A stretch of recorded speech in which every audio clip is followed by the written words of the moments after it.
Hi, Joe family. Welcome to All Trending Mzansi. But then see what a beautiful moment between Sjava and Ntokozo Mkhize. During Sjava and Ntokozo Mkhize's performance, but then see whereby they were singing their beautiful song La Vuta Laze Laphela Ikandlela.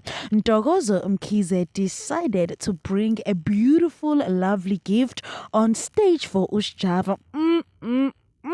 But the manner in how Ntokozo presented the gift Aibandla, it was out of this world. She was even singing Basandi Bomkosi freestyling a song directed to Ushjava, basically thanking him for being there for her and also giving her the opportunity. Because if we are going to rewind back, when Ntokozo Mkhize came to fame, or rather before she came to fame, it was of course because of Ushjava. She was doing a cover for Ingoma kaSjava, La Vuta Laze Laphela Ikandlela, and from there on Sjava loved her voice, and then he took it from there. But adding on that, Mzansi also fell in love with her voice, which of course meant that there was no turning back for her. Ayibandla, oh baby girl, she can definitely sing. But this is a true definition of saying